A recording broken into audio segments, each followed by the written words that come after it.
Bismillahirrahmanirrahim. Assalamualaikum warahmatullahi wabarakatuh.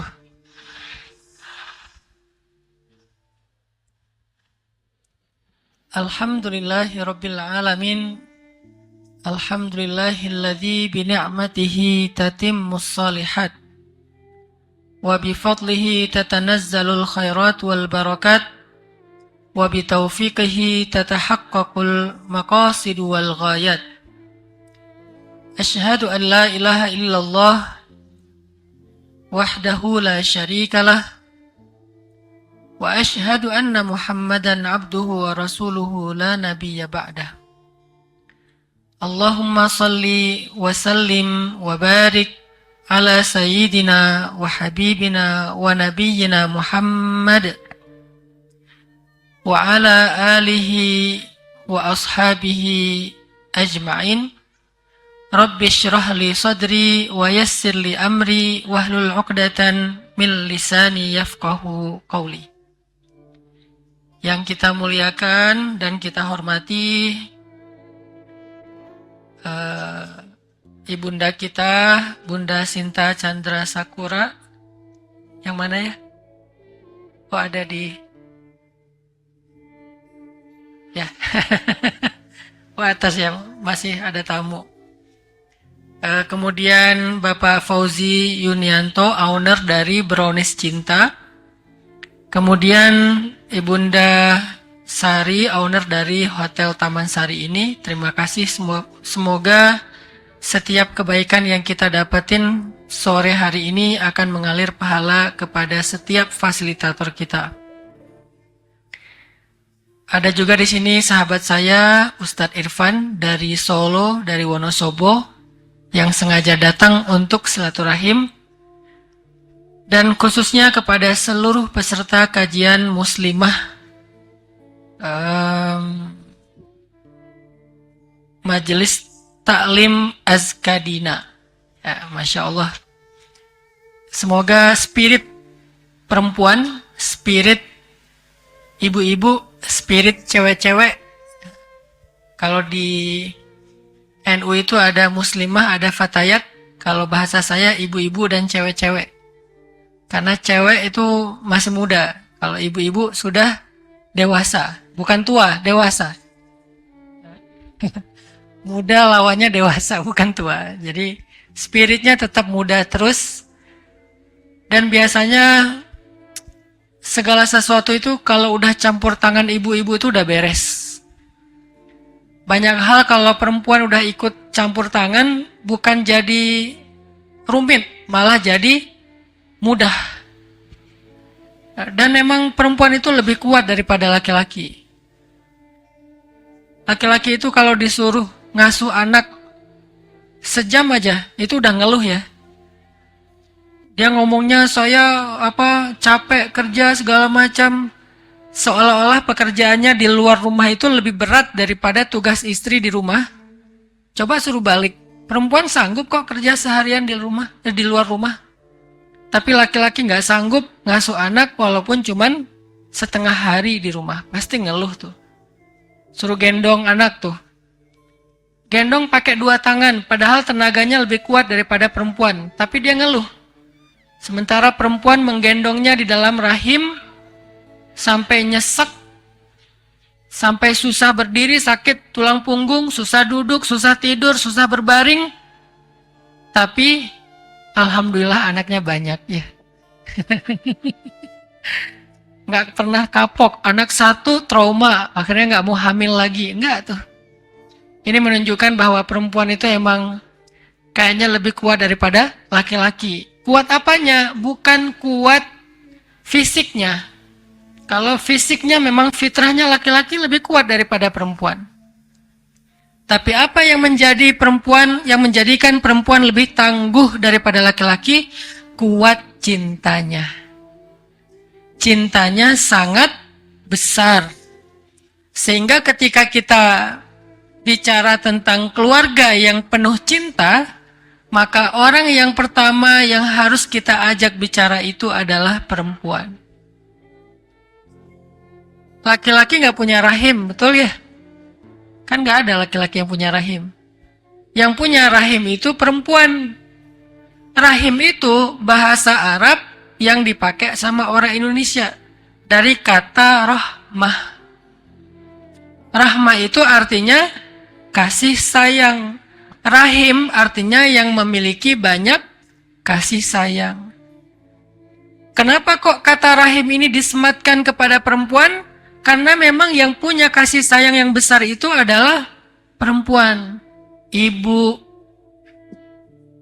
istri, guru.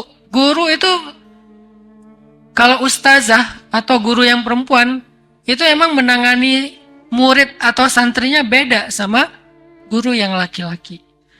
Dia mungkin tidak mengajarkan wawasan, dia nggak ngajarin teori, dia nggak ngajarin rumus, tapi ada satu hal yang dia ajarkan lebih daripada ustadz ataupun guru-guru laki-laki. Dia mengajarkan cinta.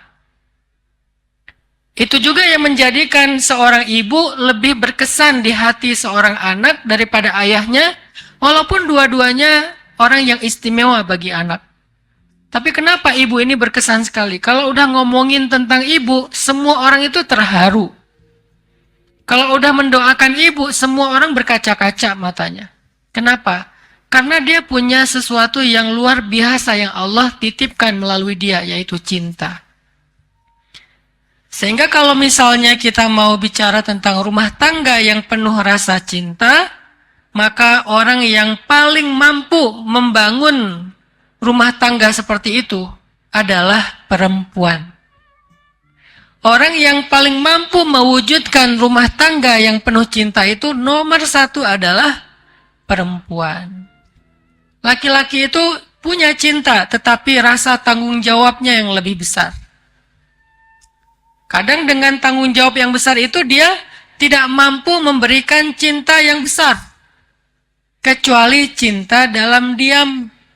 Tapi cinta dalam bentuk kasih sayang, dia tidak bisa memberikan yang besar karena tanggung jawabnya banyak. Laki-laki itu tanggung jawabnya bukan cuma keluarga, Bu. Kalau ada laki-laki yang hidupnya hanya untuk memenuhi kebutuhan keluarga, itu laki-laki sayang banget, mubazir. Karena laki-laki itu fitrahnya, dia adalah rijal. Rijal itu kesatria, punya tanggung jawab umat selain tanggung jawab keluarga.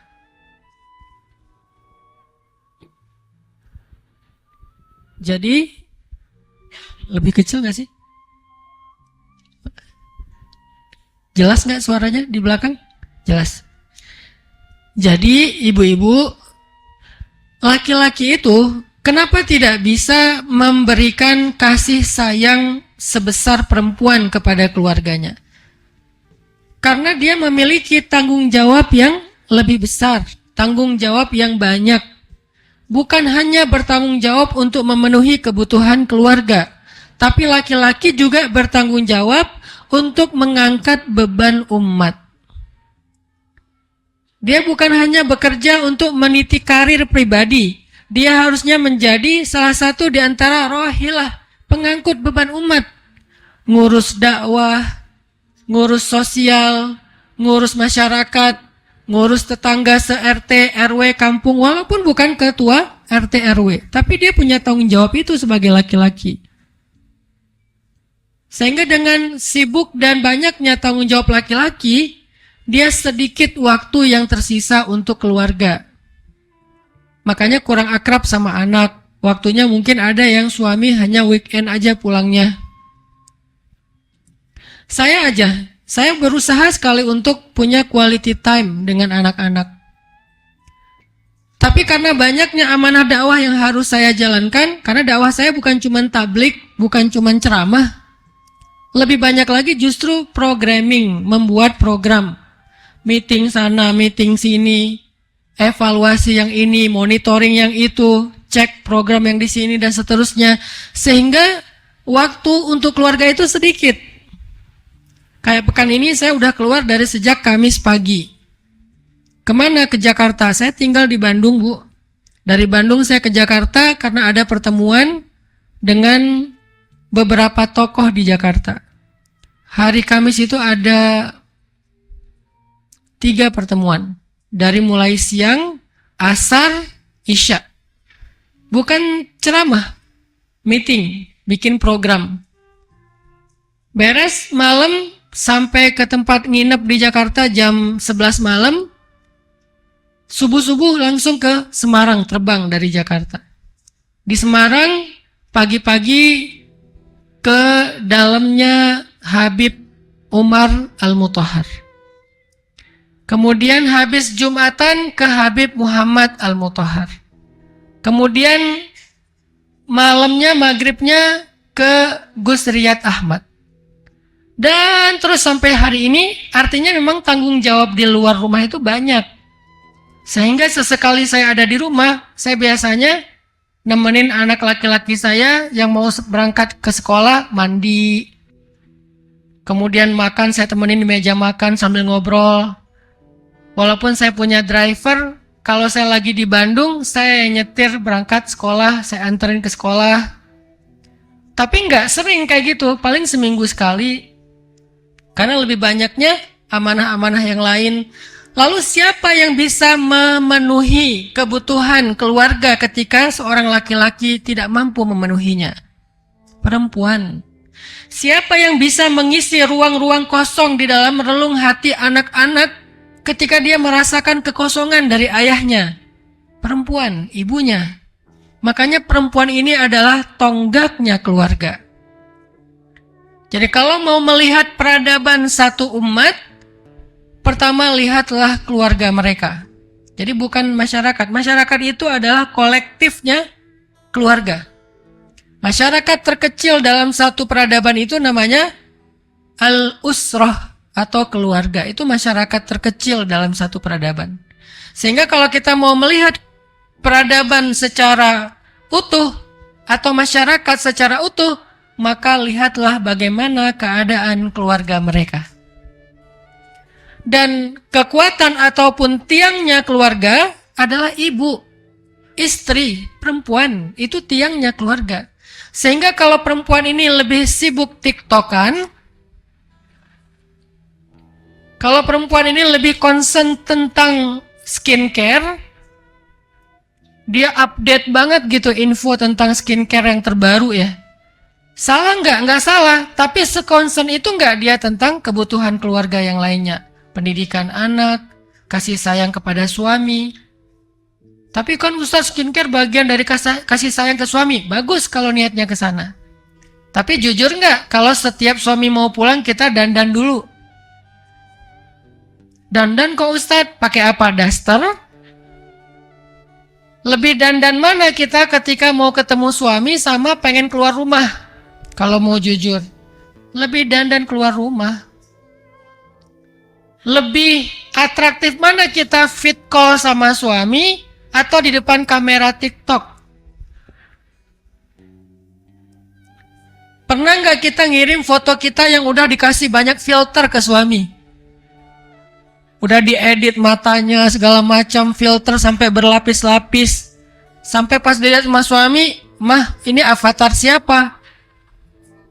Udah bukan lagi kita, udah jadi avatar.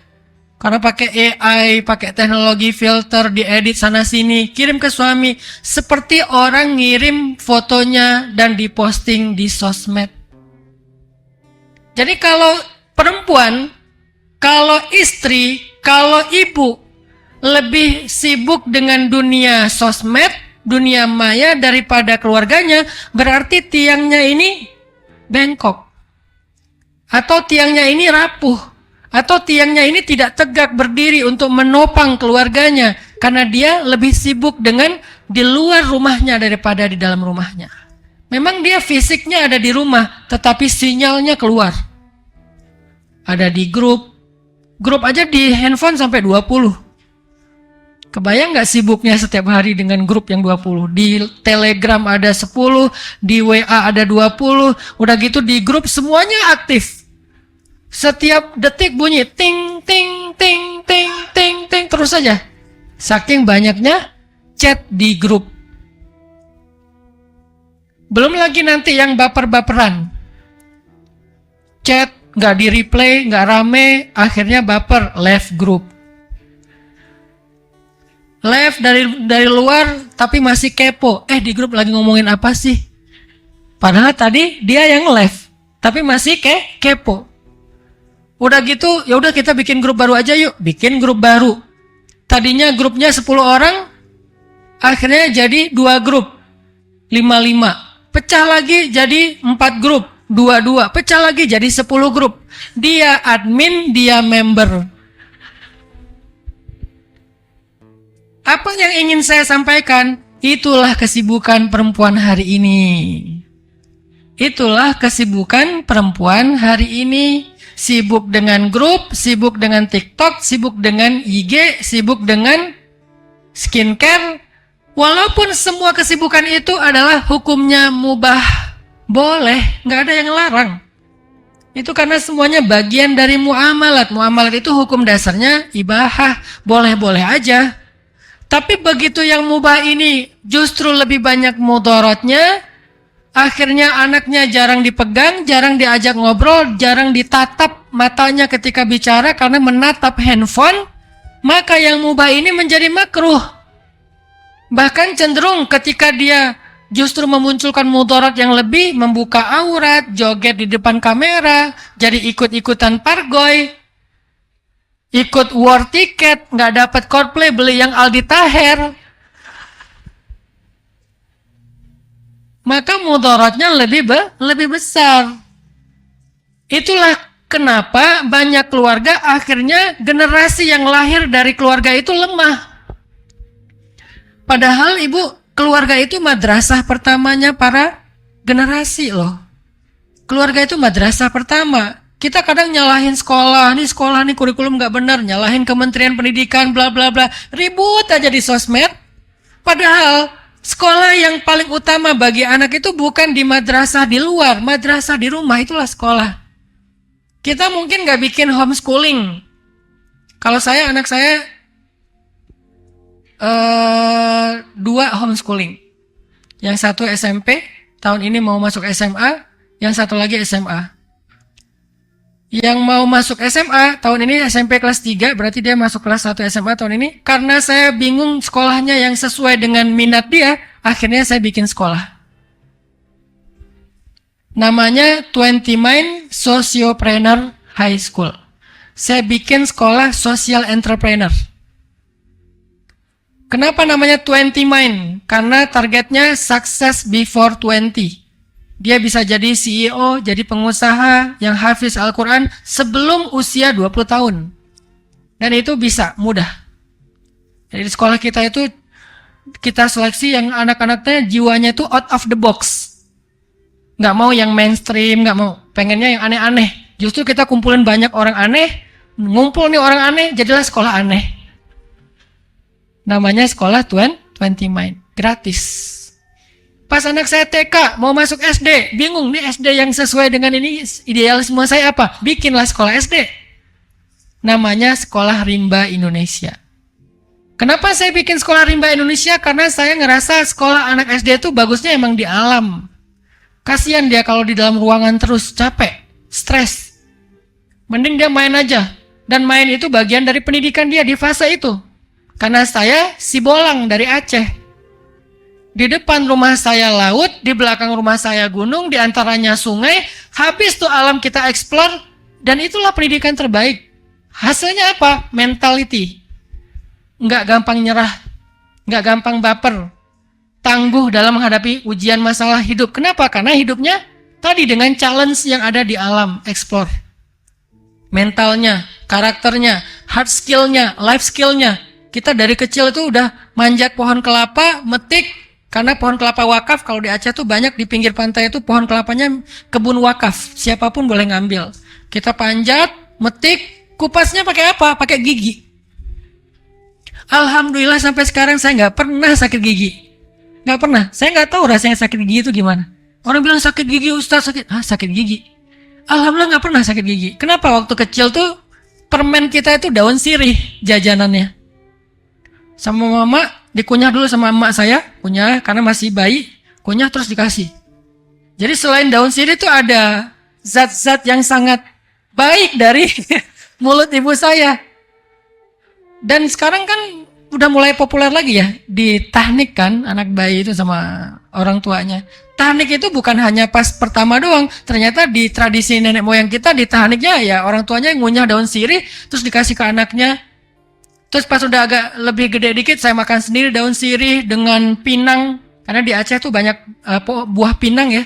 Yang keras kan, pinang itu kan keras banget, kita gigit sehingga melatih otot-otot dan saraf di mulut kita. Wah pokoknya jajanannya kayak gitu aja, petik, ambil kayu, lempar mangga orang. Nggak halal sih. Artinya saya ngerasa bahwa saya tuh puas banget masa kecilnya. Saya bukan orang kaya. Justru karena saya orang miskin, nggak bisa sekolah yang di gedongan, akhirnya saya sekolahnya di alam. Tapi buat saya itu lebih beruntung. Jadi si bolang banget, berenang di laut. Laut Aceh itu kan samudra Hindia. Ombaknya gede-gede. Adik saya hanyut. Ditolong sama teman saya cuma bisa teriak-teriak aja di pantai. Adik saya. Akhirnya ditolong rame-rame. Pas udah gitu pokoknya pendidikan tentang pertolongan pertama itu kita udah dapat duluan. Akhirnya keluar airnya. Dia sadar saya di mana? Apakah saya pindah alam? Apa kamu? Ngapain kamu berenang ke sana? Tahu di situ ada palung. Kan kita tahu titik-titik palung. Dia masuknya ke palung. Untungnya hanyut, bukan masuk ke dalam. Kalau masuk ke dalam bisa nggak ketolong. Terus saya ancam, pokoknya jangan bilang-bilang sama emak ya. Ya bang. Emak ketahuan dari tetangga. Malamnya dikumpulin kita. Dosa besar ya kalian hari ini ya. Emak-emak orang Sumatera gitulah. Udah makan dulu. Udah beres makan, nanti pokoknya nggak boleh tidur dulu. Mak mau dengar, kenapa tadi si adik tenggelam? Si abangnya kemana? Saya dipanggil si abang. Ya dia tenggelam, terus si abang kenapa nggak nolongin adiknya? Daripada saya tenggelam, mending salah satunya lah, saya bilang. Mak mau kehilangan 2 anak. Pokoknya rame aja di rumah tuh. Walaupun kita suka rame, ngomongnya belak-belakan, namanya orang Sumatera, tapi nggak ada yang baperan, nggak hard feeling. Main sampai malam, sampai maghrib tuh. Biasanya pulang sekolah kan jam 1 siang pulang sekolah tuh. Lempar tas, buka baju, jadi kita langsung lari nggak pakai baju, cuma pakai celana merah itu, celana SD. Main hujan segala macam, main cari kodok, lemparin temen sampai bunyi kena badannya, gitu kena kodok. Kalau udah maghrib nggak pulang, ibu datang bawa balok. Abang, kata ibu dari jauh, udah lupa di mana rumah? Ingat mak, ingat, gitu langsung balik. Kenapa kok bawa balok, kok ngeri banget? Gak pernah kita dipukul, itu cuma gertak doang. Artinya saya pengen anak saya belajarnya kayak gini nih. Belajarnya di alam, belajarnya bersama alam, mengikuti kurikulum alam. Apa kurikulum alam? Siklus. Akhirnya saya bikinlah sekolah rimba Indonesia. Belajar dari alam, bukan belajar di alam, tapi dari alam. Karena kita belajar kurikulumnya alam. Gratis. Saya nggak mau bikin sekolah yang mahal-mahal. Bikin sekolah gratis. 9 hektar kawasannya punya stable berkuda sendiri coba. Sekolah mana yang gratis punya stable berkuda? Punya kolam renang dari mata air yang jernih. Punya farming. Punya program living with the nature. Gratis. Mau dia kaya, mau dia miskin, pokoknya gratis. Kok bisa Ustaz bikin kayak gitu? Karena saya pengen bikin tren sekolah gratis. Terus kalau sekolah gratis di mana? Di Bandung, bukan di Aceh. Kalau sekolahnya gratis, gurunya gimana? Gurunya nggak ada yang di bawah UMR, di atas UMR. Targetnya 3 kali lipat dari UMR, tapi sekarang belum bisa. Baru ada yang 2 kali lipat UMR. Jadi bukan mentang-mentang anak-anaknya gratis, gurunya juga gratis. Enggak, gurunya kita kasih kemuliaan walaupun belum layak. Karena di atas UMR buat saya belum layak. Minimal 3 kali lipat UMR, baru layak. Artinya apa? Artinya hari ini kita kalau berharap kepada pendidikan di luar aja nggak cukup. Walaupun di luar udah bagus. Sekolah-sekolah unggul udah banyak. Ada satu yang nggak bisa diberikan di madrasah di luar. Yaitu kasih sayang. Di mana dia dapatkan itu? Dan kasih sayang itu pendidikan. Bukan sekedar semacam emosional, semacam perasaan. Enggak. Kasih sayang itu pendidikan penting. Orang kalau cukup kasih sayangnya, dia akan tumbuh dengan pertumbuhan yang sangat ideal. Kalau kurang kasih sayangnya, mau dia jadi profesor, tetap aja nggak ideal. Mau wawasannya, teorinya, kejeniusannya di atas rata-rata, kalau kurang kasih sayang justru bahaya. Tapi kalau orang cukup kasih sayang, pertama untuk dirinya dia cukup, kedua muncul empati kepada orang lain. Karena dia tahu, bahasa kasih sayang itu dia tahu. Sehingga muncul empati, muncul peduli, muncul care. Akhirnya dia jadi orang yang bermanfaat.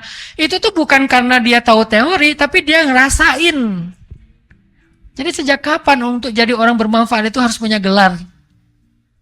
Itu pendidikan sekuler itu. Untuk jadi orang bermanfaat, untuk jadi orang sukses harus punya gelar. Itu pendidikan sekuler.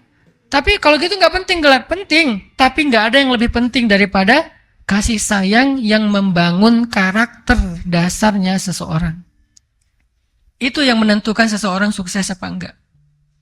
Karena orang yang punya gelar tapi karakternya ngejengkelin, banyak orang yang nggak akan mau bekerja sama dengan dia. Dia akan jadi orang yang terasingkan. Walaupun gelarnya tinggi, karakternya nggak bagus, bikin orang ilfeel.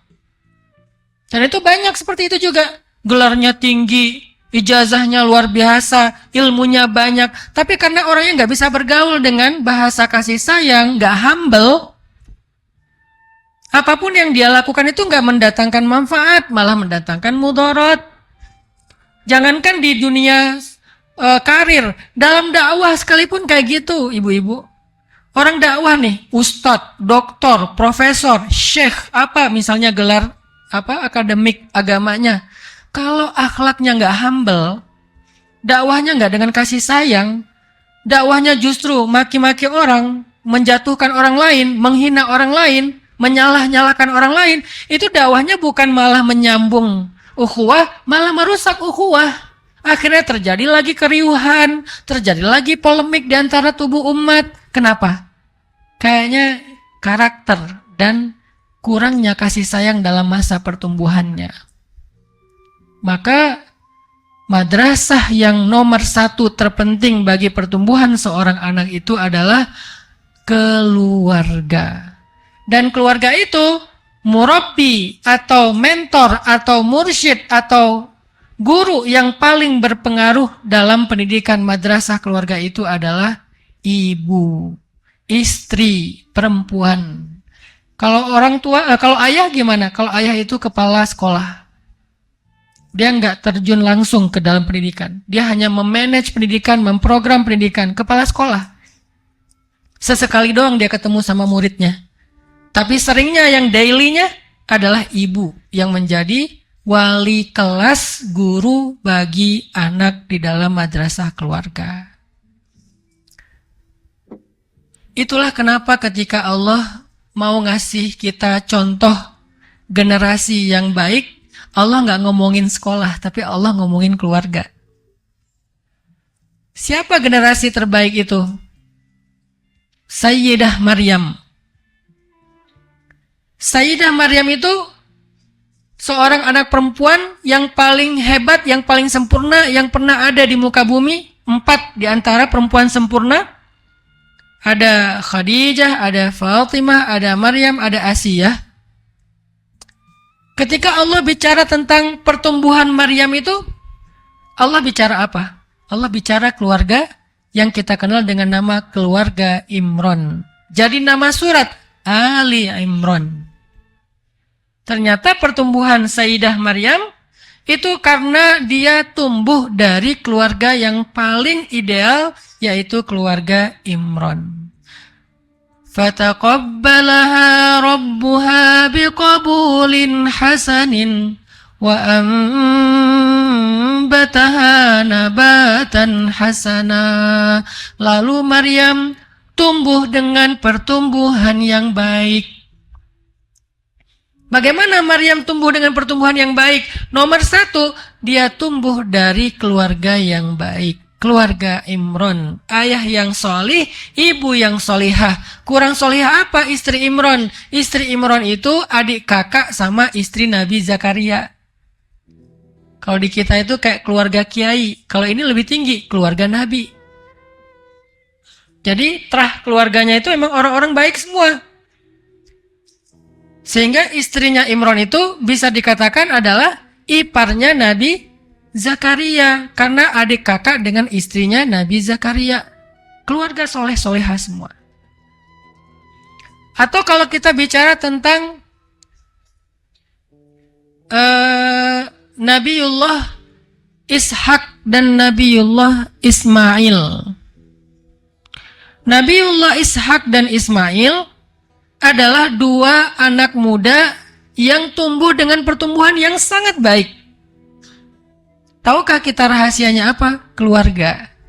Keluarga siapa? Ala Ibrahim. Keluarga Ibrahim. Keluarga Ibrahim ini uniknya, Nabi Ibrahim meletakkan satu keluarganya di Palestina, satu keluarga lagi di Mekah, jauh. Dulu nggak ada pesawat, sehingga untuk bisa mengunjungi salah satunya butuh waktu berbulan-bulan. Yang uniknya, Nabiullah Ibrahim meletakkan keluarga Ismail, anaknya bersama ibunya di Mekah, yang dikunjungi setelah beberapa tahun sekali. Lama nggak dikunjungi. Tapi kok bisa ya Ismail menjadi anak yang keren banget? Sekeren apa coba? Ketika Ibrahim datang setelah Ismail sudah usia remaja, usia sekitar 14 tahun atau 12 tahun, udah baligh. Tiba-tiba Ibrahim dapat mimpi, dan mimpinya Nabi itu adalah wahyu. Kata Ibrahim, "Ya bunai, wahai anakku tersayang, inni ra'aitul fil manami anni azbahuk." Aku bermimpi bahwa aku menyembelihmu. Fanzur madza tara. Gimana pendapatmu wahai anakku tersayang? Artinya ayah dapat perintah dari Allah. Soalnya mimpi ayah itu wahyu, ayah nabi. Ayah dapat perintah dari Allah untuk menyembelihmu wahai Ismail. Gimana pendapatmu wahai anakku? Apa kata-kata Nabiullah Ismail? Wahai ayah, if'al ma tu'mar, satajiduni insya'allahu minas sabirin. Ya abati if'al. Wahai ayahku tersayang. Nggak bilang, oh jadi ayah tuh selama ini emang gak suka ya sama aku ya? Drama ya. Gak ada drama. Gak ada dia curhat di sosmed. Aku gak punya ayah. Statusnya di update. Aku kayaknya pergi aja deh. Dunia itu udah gak asik.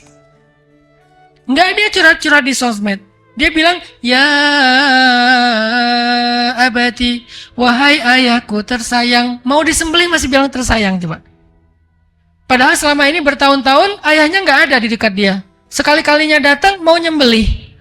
Tapi masih bilang, ya abati. Gak bilang, ayah tuh emang jahat banget ya. Ninggalin saya, ninggalin ibu saya. Pokoknya saya gak pernah menganggap lagi ada ayah. Saya gak kenal sama Anda. Udah gitu datang setelah sekian tahun, sekarang mau nyembelih saya. Kok tega sih sama saya? Kok ayah apalagi sih yang ayah pengenin dari kami? Nggak ada drama-drama Indosiar tuh nggak ada. Terus jawabannya apa? Ya abati, wahai ayahku tersayang. If'al ma tu'mar, lakukanlah perintah Allah. Ayah nggak usah khawatir, ayah jangan galau. Itu perintah harus dilaksanakan. Satajiduni insya'allahu minas sabirin.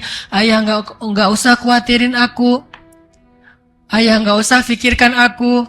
Aku akan berusaha menjadi orang-orang yang sabar. Ayah jangan menentang Allah. Ayah jangan bermaksiat sama Allah. Ayah jangan abaikan perintah Allah. Lakukan, nggak apa-apa, nggak usah pikirin aku ayah.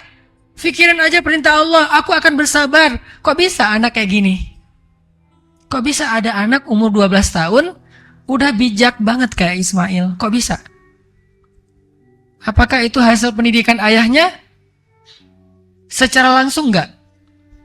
Kalau secara enggak langsung ya. Kalau secara langsung enggak, karena ditinggalkan sekian tahun. Dia adalah hasil pendidikan Hajar, ibunya yang solehah. Gak pernah Ismail dendam sama ayahnya. Kenapa? Karena ibunya kalau ngomongin tentang Ibrahim di depan Ismail selalu membicarakan yang baik-baik, dan emang baik. Jadi seringkali clash antara anak sama ayahnya itu provokatornya tuh ibunya. Kamu jangan sampai kayak bapak kamu ya. Ah, itu tuh kalimat yang sering anak-anaknya tuh didoktrin, jangan kayak bapak, jangan kayak bapak, jangan kayak bapak. Akhirnya yang dia bayangin bapaknya tuh monster. Nanti bapaknya balas, Mbak, kamu nanti kalau udah gede, yang benar ya, jadi perempuan, jangan kayak ibu kamu. Kayak ibu, kayak ibu, kayak ibu, kayak ibu. Akhirnya ibunya menjadi perempuan yang mengerikan di benak anaknya. Ini kerjaan dua orang tua ini.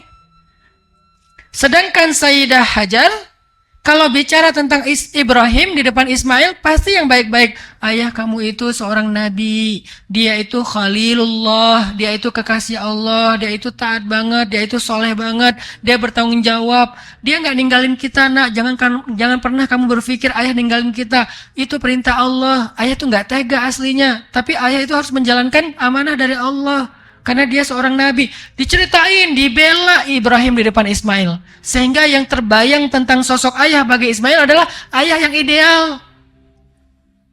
Apakah kita membicarakan suami kita yang baik-baik di depan anak kita sehingga muncullah sosok ideal walaupun dia jarang ketemu dengan ayahnya? Itulah ibu. Peran ibu kayak gitu emang. Jangan sampai dia berpikir gini, ayah gak hadir pas aku ulang tahun. Sabar ya nak, ayah kamu memang kayak gitu. Kemarin aku tampil di sekolah, ayah juga gak nonton. Ya, ayah kamu tuh lebih memilih kliennya daripada kamu. Terus aku bagi raport, ayah juga gak hadir ngambil raport aku. Ya itu, ayah kamu tuh memang kalau udah kerja lupa diri. Terus aja ngejelekin ayahnya. Sehingga anaknya tuh punya banyak reason untuk membenci ayahnya. Harusnya kita yang memahamkan. Ayah tuh pengen datang banget. Ayah tuh kemarin cerita kok sama mama, pengen datang banget tapi gak bisa mengelak. Ini ada pertemuan penting. Mama tahu kok gimana ayah sama kamu. Dia perhatian kok, dia nanya kok kemarin gimana tampilan kamu. Ayah minta di videoin dan udah mama kirim ke ayah dan dia nonton, dia ketawa, seneng. Ceritain yang baik-baik tentang ayahnya. Kalau dia gak bisa hadir, maka hadirkan dalam rasa cinta. Itu peran perempuan yang penting banget tuh. Jangan kita baper kita dengan suami ditunjukin depan anak. Sebel kita kepada suami, curhatnya ke anak. Mama kenapa nangis? Ya kenapa lagi, masa kamu nanya? Emang ada yang bikin mama nangis di dunia ini selain bapak kamu? Ini akhirnya dia benci banget sama bapaknya. Ya emang fitrah laki-laki itu tanggung jawabnya besar, jarang di rumah, banyak amanah, sehingga gak banyak waktu seperti perempuan. Maka tugas perempuan nge-backupnya, setelah nge-backup, menceritakan figur ayah yang ideal kepada anaknya. Insya Allah juga laki-laki nanti di bab saya ceramah depan bapak-bapak juga kayak gitu. Kalau ngomongin kepada anak perempuan tentang ibunya, bicara yang baik-baik. Supaya dia mengidolakan ibunya sebelum mengidolakan yang lain. Supaya ini mengidolakan ayahnya sebelum mengidolakan yang lain. Anak perempuan supaya menjadikan ayahnya first love-nya dia. Anak laki-laki supaya menjadikan ibunya first love-nya dia. Tapi kalau anak perempuan, siapa orang yang pertama menghancurkan hati kamu? Ayah.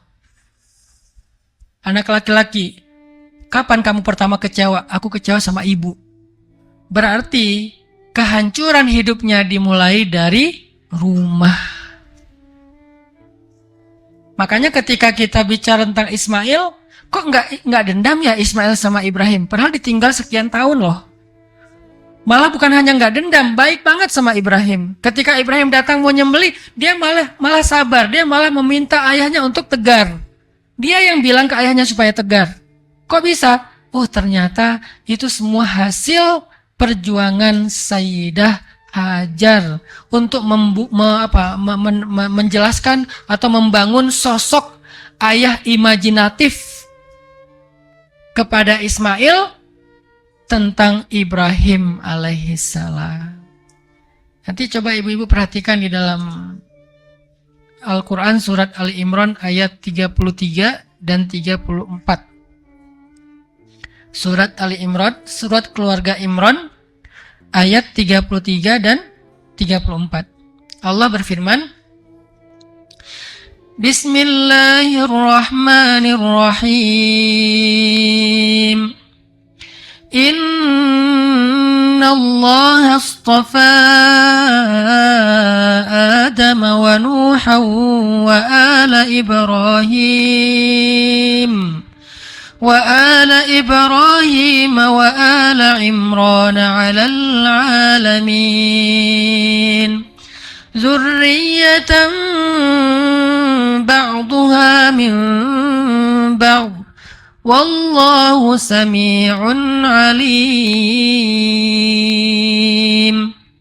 Sesungguhnya Allah telah memilih Adam dan Nuh dan keluarga Ibrahim serta keluarga Imran di atas semua manusia yang ada di muka bumi. Sebagian mereka adalah keluarga dari sebagian yang lain dan Allah Maha mendengar lagi Maha mengetahui. Itu yang saya sampaikan tadi. Ternyata ketika Allah bicara tentang generasi, baik generasinya Maryam, Isa dan seterusnya, maupun generasi Ismail, Ishak, Yakub, Yusuf, bahkan termasuk Yusuf juga di surat Yusuf, Allah nggak bicara tentang madrasah. Allah bicara tentang keluarga. Kenapa Yusuf bisa menjadi anak yang tangguh, anak yang sabar, anak yang rendah hati, anak yang ngalah, anak yang bahkan terhormat, terjaga dari fitnah perempuan? Kok bisa Yusuf begitu istimewa?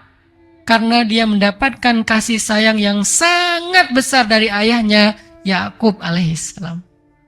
Sayang banget Yakub sama Yusuf. Sehingga Yusuf kalau ada apa-apa curhatnya ke ayahnya. Ya abati, wahai ayah, saya melihat di dalam mimpi ada bintang, bulan dan matahari sujud kepada saya. Itu artinya apa wahai ayah? Curhat ke ayahnya. Dan di situ ketika anaknya curhat, dia tuh lagi masuk kelas. Jangan berpikir, kok kamu nggak sekolah sekarang? Di Sekolah Rimba Indonesia, kita punya satu program namanya Sekolah Bersama Ayah. Itu sebetulnya program saya kalau lagi pengen liburan sih. Sekolah Bersama Ayah. Nah, saya yang bikin sekolah ya, jadi gampang ngatur kurikulumnya. Apakah sekolah ini Diknas, Ustadz? Diknas. Namanya tuh PKBM, kayak homeschooling. 30%-nya Diknas, 70%-nya kita create sendiri. Nanti ijazahnya resmi kok dari Diknas. Kita punya program namanya Sekolah Bersama Ayah. Ngapain? Anak itu nanti akan diajak oleh ayahnya atau diajak oleh ibunya untuk belajar bersama orang tua. Kadang diajarin tentang profesi ayahnya.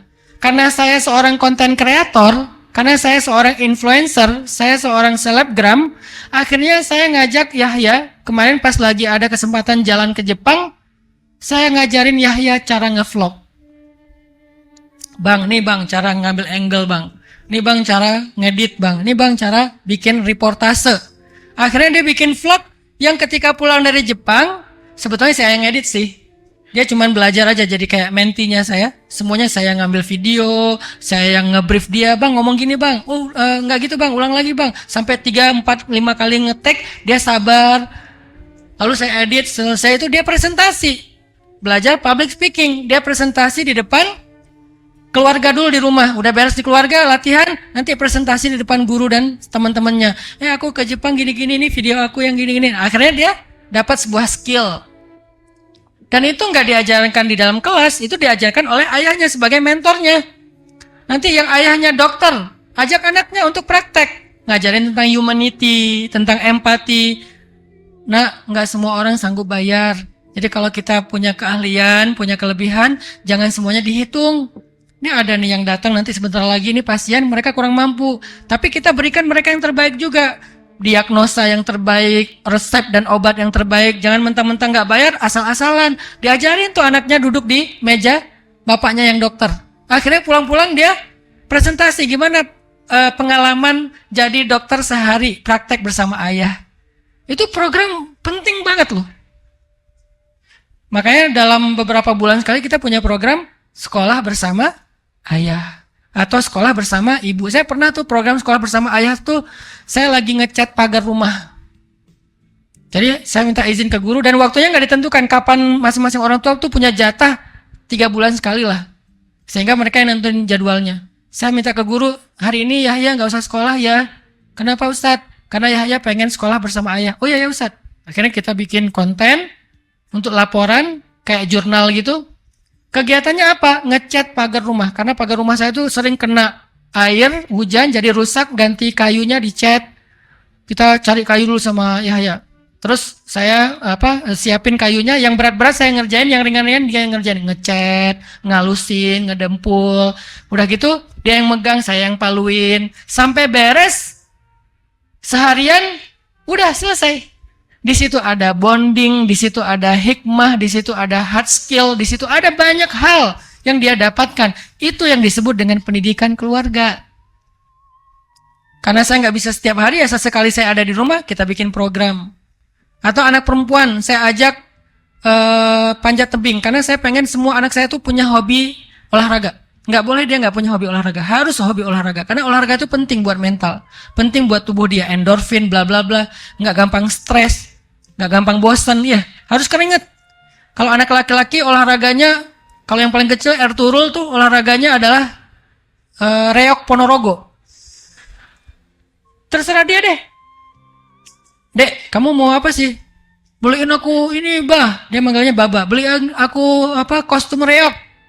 Saya beli di marketplace. Murah 60.000 udah dengan kepalanya, dengan baju yang merah putih itu, dengan celana yang ada renda-rendanya. Setiap hari pengen itu. Kalau dia udah kotor, dicuci, cucinya siang, sore pakai lagi. Pergi sekolah karena dia masih preschool, belum SD. Pergi sekolah pakai itu juga. Terus di sekolah mau tampil apa? Tampil reok. Tiba-tiba kesurupan katanya.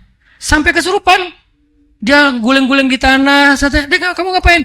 Bah, ntar dulu, Bah, aku lagi kesurupan. Wah, kesurupan. Loncat.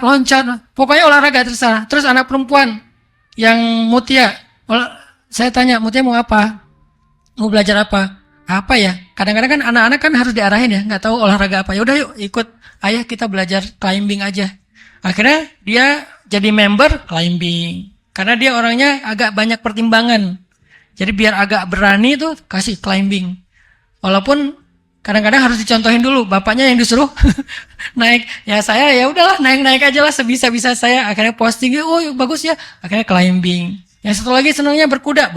Yang satu lagi senangnya apa? Pokoknya olahraga, berenang. Dianterin sesekali kalau mampu.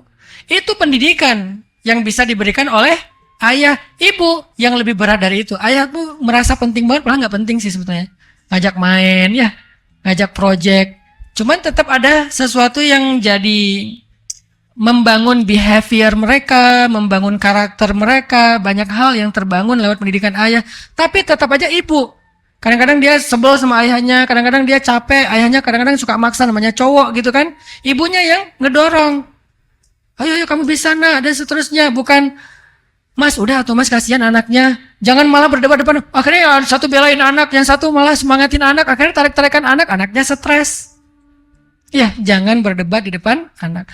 Maka ketika Allah bicara peradaban, Allah bicara tentang anak, bicara tentang generasi, ternyata Allah bicara tentang keluarga. Yakub, Zakaria, siapa lagi? Imran, Ibrahim.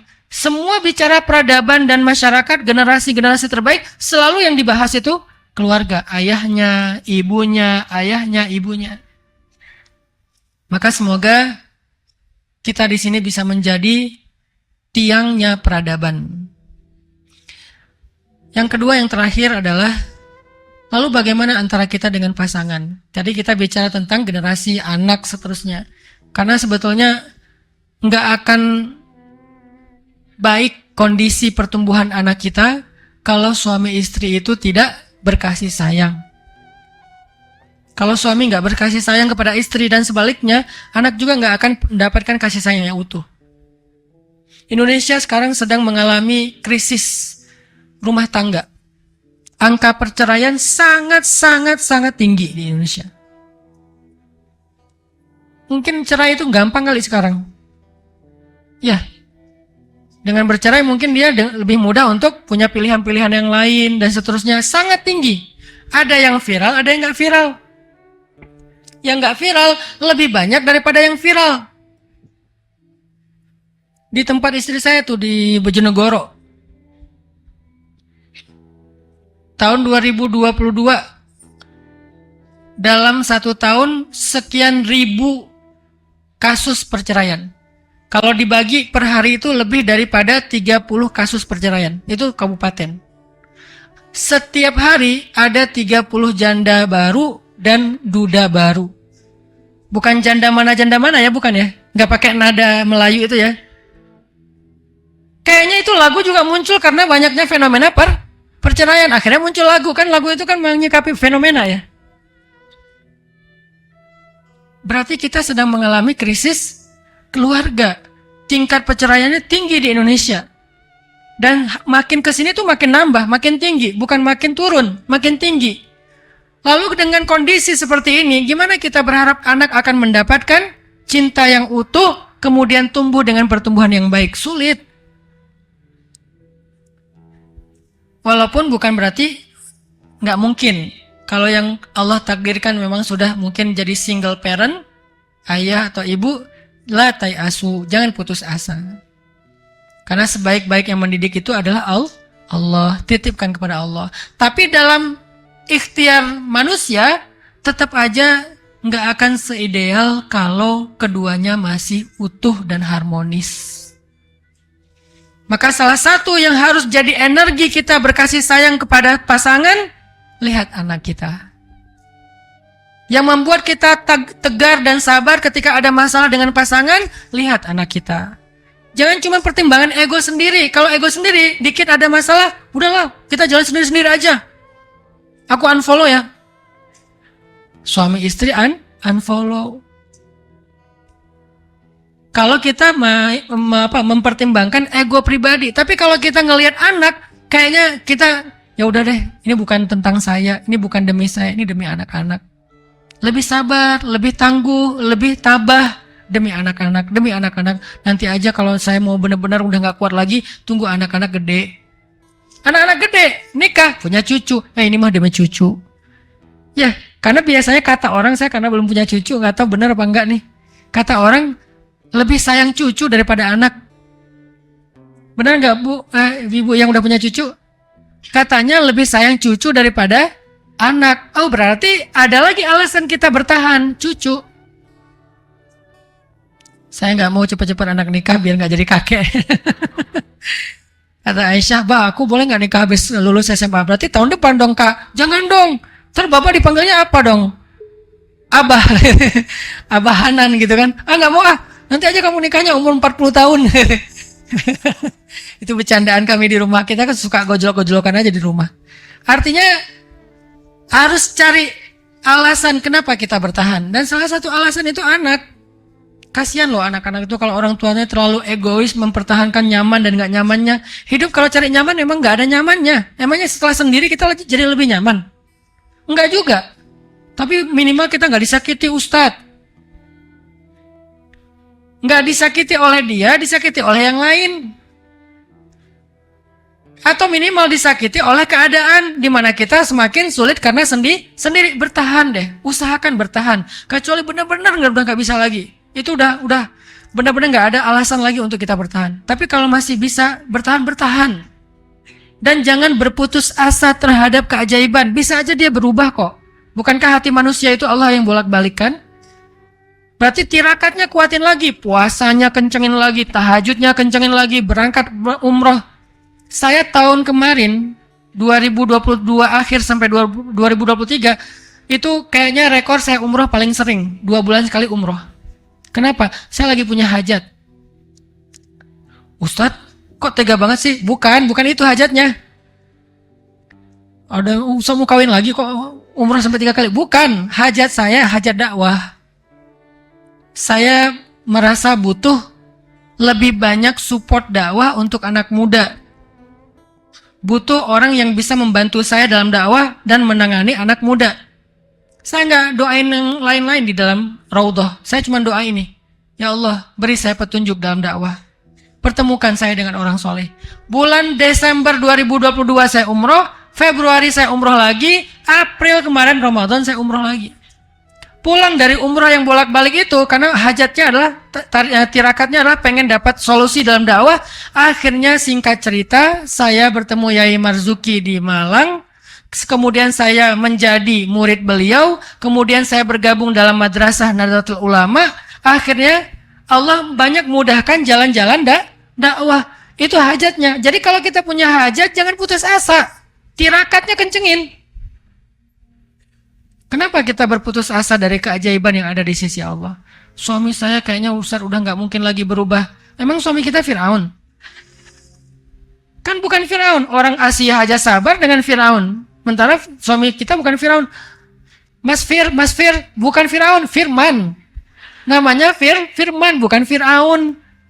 Jadi kalau Asia saja yang suaminya Fir'aun itu nggak nyerah, bertahan sampai akhir hayatnya, maka siapa kita untuk punya alasan menyerah? Nabi Lut aja, Nabi Nuh aja bertahan sampai Allah yang menyuruh beliau untuk ninggalin keduanya, maka siapa kita untuk menyerah kepada istri kita? Fikirkan anak, bertahan sekuat tenaga. Kalau kita nggak lagi bisa ngelihat dia, lihatlah anak.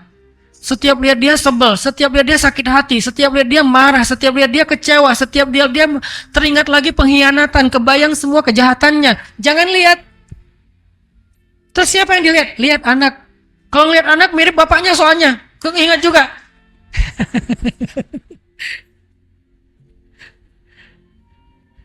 Ya, pokoknya anaknya itu 11-12 sama bapaknya. Wah, ya wajahnya, ya gayanya.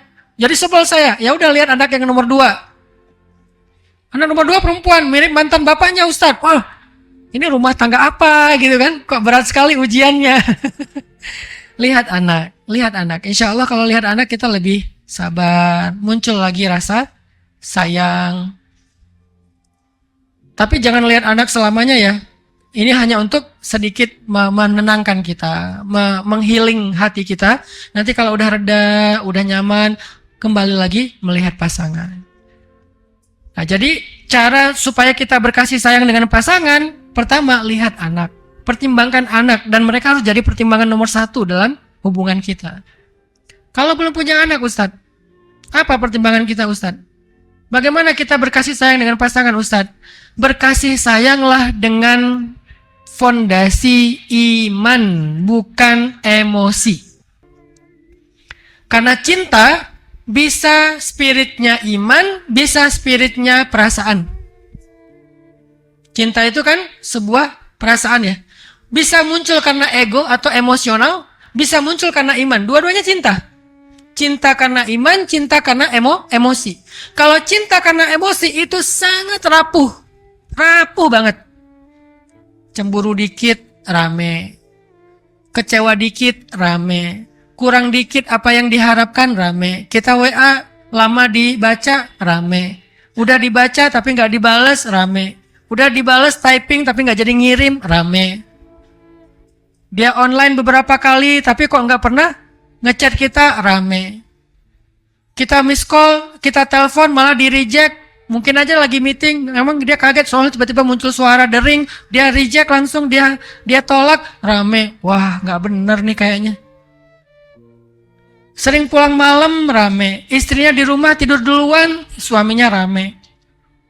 Istrinya di rumah kadang-kadang masaknya nggak enak, suaminya rame, dan seterusnya. Kalau hanya tentang diri kita, perasaan kita, itu cinta itu rapuh. Rapuh banget. Walaupun sensasional, tapi rapuh. Terus cinta itu dibangunnya dengan apa Ustadz? Dengan iman.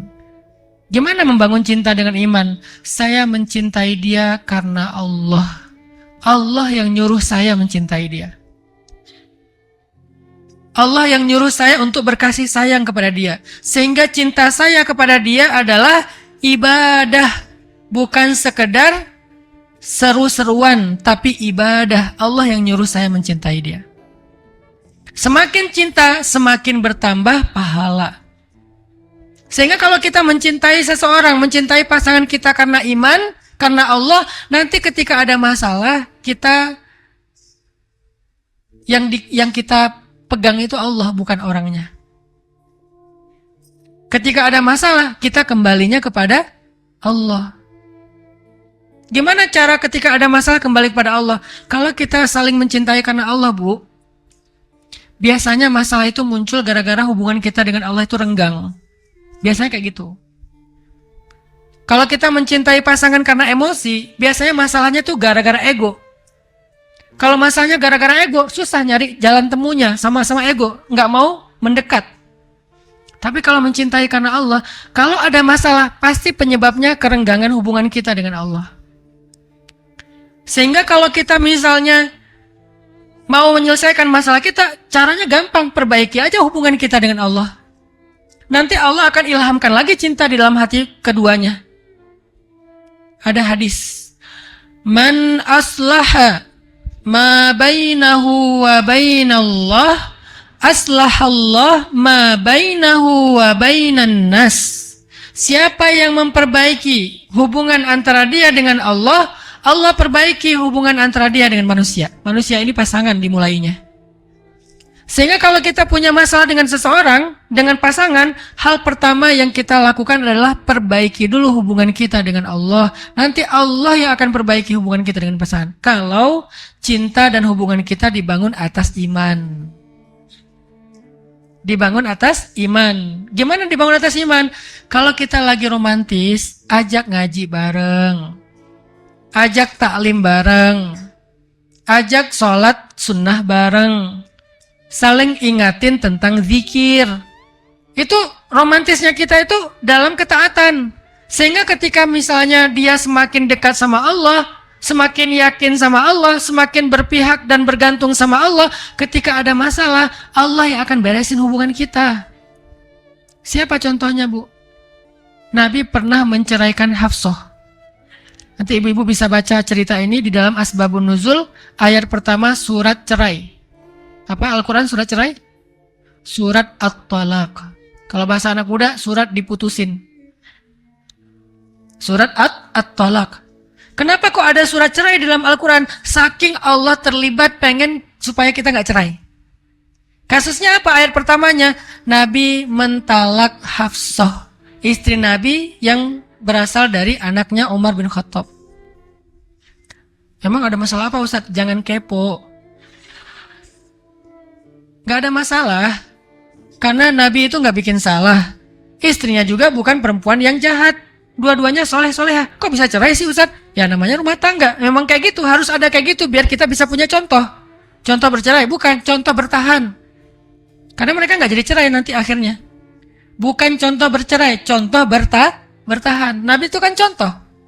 Allah takdirkan ada cerita sedikit dalam rumah tangga Nabi, bukan tentang pengkhianatan, bukan tentang dosa, tapi nggak nyaman. Akhirnya Nabi harus menceraikan Hafsah. Kalau kepo banget, baca nanti di surat At-Tahrim, ada ceritanya di situ. Pembukaan surat At-Tahrim. Kenapa sih sampai Nabi marah sama Hafsah? Ada di situ. Tapi nggak ada kepentingan kita bahas sekarang. Intinya Nabi menceraikan Hafsah. Dibawa pulanglah Sayyidah Hafsah ke rumah Umar. Lalu ketika Nabi balik dari rumah Umar, di tengah jalan datang malaikat Jibril. Diutus sama Allah. Kan malaikat itu nggak turun kecuali diutus sama Allah. Wa ma natanazzalu illa bi amri rabbik. Kami tidak turun kecuali perintah Allah. Turun malaikat Jibril. Langsung nyamperin Nabi. Ya Muhammad, raji'ha, raji'ha, raji'ha. Wahai Muhammad, rujuk Hafsah, rujuk Hafsah. Innaha min azwajik, innaha zaujatuk fid dunya wal akhirah. Dia itu adalah istrimu di dunia dan di akhirat. Raji'aha ya Muhammad. Falima ya Jibril. Kenapa Jibril saya harus merujuk dia? Seistimewa apa dia wahai Jibril kok Allah sampai membela Hafsah? Bayangin, Nabi lagi ada masalah dengan Hafsah dan Nabi itu kekasih Allah. Laki-laki yang paling istimewa, sempurna, Allah cinta banget sama beliau, sampai Allah menggandeng namanya dengan nama Nabi, La ilaha illallah Muhammadur Rasulullah. Allah berselawat kepada Nabi, malaikat berselawat kepada Nabi, tetapi kekasih Allah ini ketika punya masalah dengan istrinya, Allah membela istrinya. Apa sih keistimewaan Hafsah kok sampai dibela Allah? Dan Nabi bertanya sama Jibril, walima ya Jibril? Kenapa Jibril kok istimewa banget Hafsah sampai dibela Allah dan saya harus merujuknya ketika saya lagi ada masalah dengan dia? Apa jawaban Jibril? Innaha sawwamah qawwamah. Hafsah itu sawwamah. Sawwamah itu dari kata soimah. Soimah itu apa? Bukan artis. Soimah itu artinya perempuan yang puasa. Itu nama yang bagus tuh. Dia namanya siapa? Soimah Om. Nah, bagus tuh namanya. soimah. Ada yang lebih bagus, bukan soimah. Dikasih tasydid. Sawamah. Artinya apa? Rajin puasa. Kalau puasa sesekali, namanya soimah. Kalau hampir setiap hari puasa, namanya sawamah. Rajin puasa. Berarti Sayyidah Hafsah itu sawamah. Rajin banget puasa. Itu tirakatnya. Itu cinta yang dibangun dengan iman kepada Allah, ketaatan kepada Allah. Innaha sawwamah qawwamah. Qawwamah dari kata qaimah. Qaimah itu artinya orang yang berdiri sholat malam. Kalau rajin sholat malam dikasih tasydid, bacanya jadi qawwamah. Berarti Sayyidah Hafsah rajin puasa di siang hari, rajin tahajud di malam hari. Tahajudnya gimana? Selain rajin, panjang tahajudnya Sayyidah Hafsah itu. Kalau nggak lagi malamnya jatahnya Nabi nginap di beliau, maka sholatnya itu panjang. Seberapa panjang? Minimal 1 juz. Kita Al-Ikhlas saja bagi 3. Karena cuman gitu kita baru ikhlas ya. Kalau nggak kurang ikhlas. Ini 1 juz minimal. Panjang sholatnya. Kadang 2 rakaat, kadang 4 rakaat, kadang lebih dari 10 rakaat, kadang kurang dari 10 rakaat. Itu fleksibel. Yang penting bacaannya banyak, panjang. Kenapa? Karena betah berdiri dari tahajud. Ternyata setelah Sayyidah Hafsah tirakat sholat malam dan puasa di waktu siang hari, akhirnya saat ada masalah rumah tangga, Allah membela Hafsah dan mengislah di antara Hafsah dengan Rasulullah SAW. Jadi bangunlah rumah tangga kita dengan ketaatan. Bukan hanya it's my dream mas, not hers. Kapadokia it's my dream ya, bagus nggak apa-apa jalan-jalan Kapadokia kek, atau mungkin jalan-jalan ke Gunung Kidul, silakan aja, bebas lah mau kemana aja ya. Tapi bukan itu fondasi romantisme kita, itu hanya hiburan. Jadi jangan membangun romantisme itu dengan kepuasan ego tadi, jalan-jalan, makan-makan, nonton bareng. Itu hiburan boleh, tapi bukan fondasinya. Fondasinya ketaatan. Sehingga kalau misalnya kita lagi nyaman dengan pasangan, ngajak taat, ngajak ngaji, ikut taklim bareng, dengerin tausiah, ilmu, sholat sunnah bareng, zikir bareng, kalau perlu tilawah bareng, satu membaca, satu menyimak. Fondasinya itu membangun rumah tangga yang romantis selain jalan-jalan. Mudah-mudahan 2 nasihat ini bisa menjadi penyemangat ibu-ibu untuk menjadi pejuang rumah tangga, menjadi tiang rumah tangga, menjadi murabbiyah bagi madrasah anak-anaknya di rumah, sehingga dari rumah tangga kita yang baik, insya Allah akan lahir peradaban Islam yang baik. Sekian yang bisa saya segala kekurangan. Billahi taufiq wal hidayah. Wassalamualaikum warahmatullahi wabarakatuh.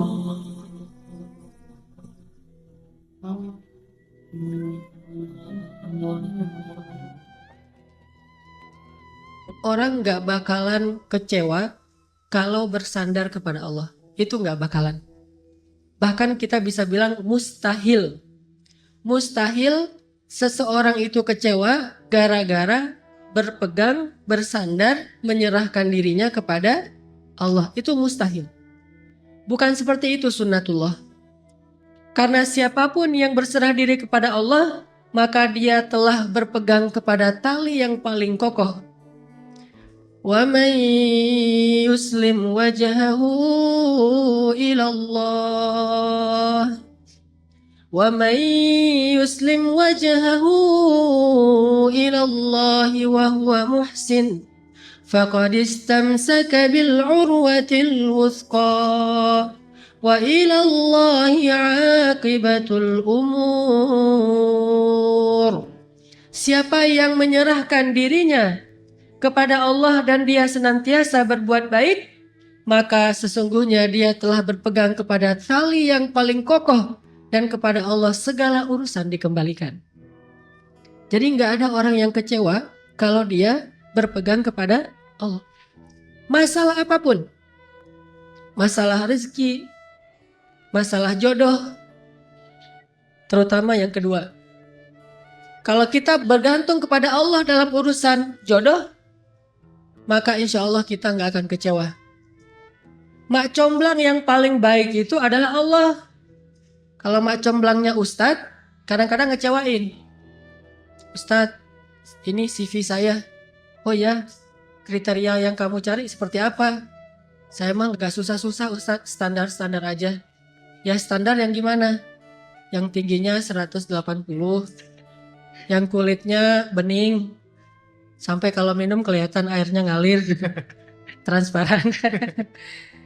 Kemudian yang hidungnya seperti pedang, yang matanya seperti bidadari. Tahu mata bidadari? Besar dan sayu, tapi nggak gelok. Nah ini kriterianya. Terus kata Ustadz, kalau yang kayak gitu Ustadz juga mau gitu ya. Akhirnya pas ketemu Ustadznya duluan yang ta'arufan. Ini kalau mak comblangnya manusia. Tapi kalau mak comblangnya Allah jauh lebih meyakinkan dan gak bakalan kecewa. Dengan kriteria apapun, wa huwa ala kulli syai'in qadir. Dan kalau Allah menjanjikan yang baik akan ketemu dengan baik, pasti innahu la yukhliful mi'ad. Allah tidak pernah mengingkari janjinya. Masalah apapun kita harus mengandalkan Allah. Coba deh, selalu ngandelin Allah. Bahasa gampangnya gini, udah tenang aja, ada Allah, itu. Dan kalau kita sudah melibatkan Allah, la yudayya'akallahu idzan. Itu pasti, Allah nggak bakalan ngecewain kamu. Kalau udah ngandelin Allah, ini gimana nih? Udah, tenang aja, ada Allah. Allah tidak akan mengecewakan.